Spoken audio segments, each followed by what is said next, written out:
pointing to an even colder afternoon and colder starts during the morning. So I'm going to pull up Facebook Live here on my phone. If you have any questions, feel free to drop those in the comments section. I'll be more than happy to answer those with you. We can spend a little time. We're going to talk a little bit about rain to snow potential moving on throughout the week. So I see people are beginning to join us. So we'll give it just here just a few moments. And if you have any questions, like I said, feel free to drop those in the comments section for those that are just joining you. But we are tracking a big Arctic freeze on the way. And this one does look to be a little bit more prolonged potentially than the ones that we've had the past couple of weeks. This one looks a little bit stronger. It's got the potential to bring snowfall to areas that typically don't see snow, and I'm talking about down towards the Gulf Coast, the deep south. And you know, sometimes we talk about the opportunity to see snowfall, but it's just too cold to see snow. And this might be an instance here in East Tennessee where it's just too cold, it's too dry, the system's too far south, and that's why I want to give you that kind of first alert, because a lot of people talking on social media, posting run to run, and I know a lot of people get excited about it, so we're just going to spend a few moments talking about that. So without further ado, we're just going to kind of start with today, because now's the time to get outside and enjoy if you can. Obviously, it's been a pretty cold week. We still have snow in those shaded areas, but here in Sevier County, things are very quiet for you. And you can see bluebird skies out at Zoo Knoxville. That's the good news. Temperatures beginning to warm. We were down to 25 this morning, so we're making steady progress there. We're up to 34 in Knoxville, to 34 Oneida, to 37 in Crossville, to Morristown, and 33 in Tazewell. And we're not going to spend a whole lot of time necessarily on these. Yes, it's cold outside. If you are heading out, make sure to have your heavier jacket. Just stay warm out there. It is cold, but changes are coming, and that's going to happen as soon as tonight. Radar and cloud track, you may be thinking, okay, Jacob, we got blue skies. I'm not seeing any green on the radar. What rain, what snow are we even talking about? Well, this is a system that's going to be well off towards our south and west. It's actually in East Texas now, about to move into western Louisiana. This is going to bring us those big changes that we're going to get that first alert to as we head towards Monday and Tuesday. So while it's quiet right now, what we're going to head into midweek of next week is going to be the 3 Ps: people, pets, and pipes. This is going to be very, very important heading into next week because of the temperatures that we're expecting overnight. And we're also going to have to factor in wind chills as well. So when it's not here to scare you, it's just here to inform you that these are dangerously cold temperatures, especially for the elderly, people that may not have sufficient heating in their homes, and people who are homeless. That's also a concern. That's why we want to take care of everybody out there. Pets, dry bedding, replace their water. It's going to need to be those replace water as well, because it's got the potential to freeze pretty quickly. And those pipes, you want to cover those spigots. We kind of went through this before, but also drip the faucets, because this is going to be the kind of cold that ultimately could bust some of those pipes. We could be having those issues, and you don't want a lot of water in your house or any of the water damage on top of the cold that we're seeing.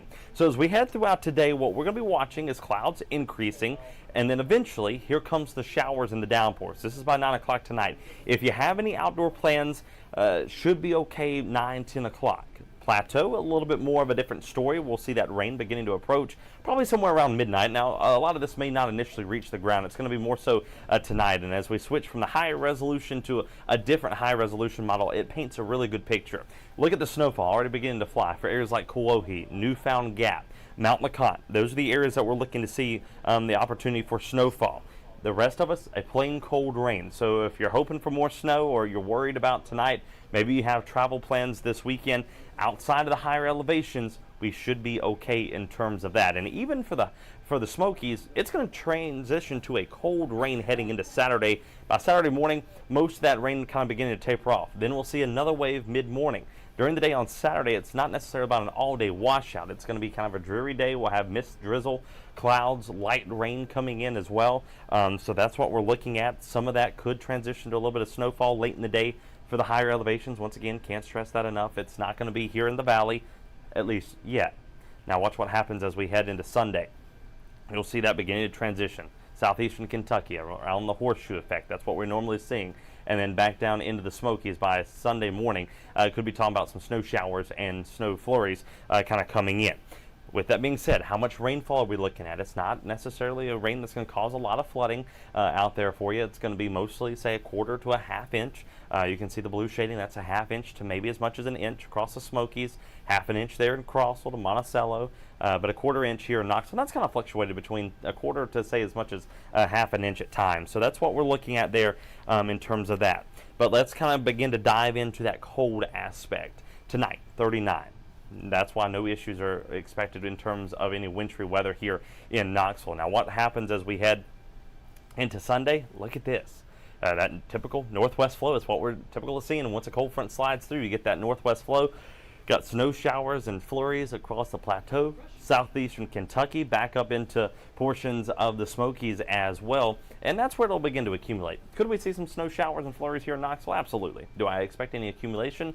Not a significant accumulation. If it comes down heavy enough, it may coat the ground temporarily and then kind of melt away. Temperatures are going to be very marginal here within that risk. Now, as we look ahead to Sunday evening, that snow begins to taper off, except for the Smokies. That's where it'll continue to go until that northwest flow begins to wind down just a little bit heading into your Monday. So here's a look at your snowfall impact map. We're not talking necessarily totals here. We're just talking about where's the greatest impact. Smokies, US 441.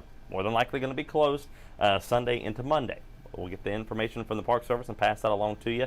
Southeastern Kentucky could see a coating, maybe as much as an inch, potentially by the time it's all said and done. So not necessarily hefty totals, but enough to cause maybe some slick spots. Here's where everybody has to pay attention. I can't stress this enough. It's not winter weather that we're worried about being the number one cause of any issues. It's the cold. Monday, Tuesday, and Wednesday. In fact, Wednesday morning probably going to be a first alert day as well for you, just because of the simple fact that temperatures are going to be back into the teens. Low teens, mid-teens, pretty much all on board. If we factor in just a little bit of wind, it could easily bump us back down, feeling more like the single digits to near zero at times. So that's the big story. So first alert days, Monday and Tuesday. That is what we're tracking for you. Average high 48. We're going to be struggling to get out of the mid to upper 20s for a lot of areas, close to 30. Wednesday, we're going to watch. That's going to be the next first alert. Wednesday, we're going to keep a close watch on if we need to issue a first alert day for temperatures below the freezing mark. Once they go down below freezing on Sunday, odds are we're not getting back above until probably Thursday afternoon. And even then, it's mid-30s, so it's very moderate when it comes to that. So that's why I'm saying this is a prolonged cold blast. And it's not going to talk about single-digit temperatures unless we're talking about wind chills, but that is what we're going to be watching very closely. Forecast wind chills. Here's what we're looking at. Monday, Tuesday, probably low to mid-20s. Not necessarily a big wind event from this, at least as of now, at least with this particular model. Tuesday night could be down into single digits and that. So that's where it could be the coldest that we're watching for in that regard. Tracking Arctic air, Monday into Tuesday. Here comes that deep Arctic air that's moving in. You can see those pinks and those magentas. That's indicating temperatures at or below zero in a lot of cases. And that's what we're going to be looking at for areas to our north. Not here. Teens, definitely a possibility, as well as mid-20s through the afternoon. But I also want to show you, two little quick models here real quick, talking about this week's snow event, because a lot of people talked about it last week. Could we see snow? Yes, the cold air is here. That is not a question at all. The question is the storm track. This is the European model. This is one that's been more consistent in terms of keeping it to our south. It's handled the last couple of snow scenarios pretty good.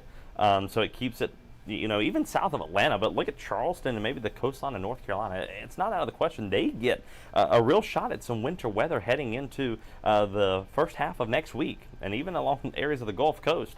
So that's just kind of an idea of what we have coming on. And then as we head into next week, what we'll be watching is another system potentially by Saturday. This one has it all rain event for now. So that is something that we'll watch very closely. Show you a different model. This one's kind of trended north and west. Now this is the 6Z run, so this is kind of the intermediate run, if you want to call it. We'll get the new information coming in here pretty shortly with the 12Z, so take this with a grain of salt. But it has trended a little bit farther north and west. So we'll be looking at these trends coming up over the next couple of days. You'll see this one has more of that snow, Tuscaloosa to Atlanta, maybe a few snow showers wrapping in on the backside. Once again, the air is going to be very, very dry, so we're not necessarily concerned about a big winter event. I think the more concern could be Myrtle Beach to Raleigh, a little bit of that icy snow mix as well as that snowfall that we could be dealing with at the moment. So that's what we're tracking for you. Once again, 2 first alert weather days moving in as we head into Monday and Tuesday. We'll watch for Wednesday. We'll see how that trends right now. but dangerously cold temperatures are on the way. Of course, meteorologist Ben Cathy is here as well as myself, and we'll have the latest coming up for you on WVLT News at noon. Until then, hopefully you all stay safe, stay warm out there. Enjoy today. Temperatures right around 52. It's going to be a pretty nice afternoon.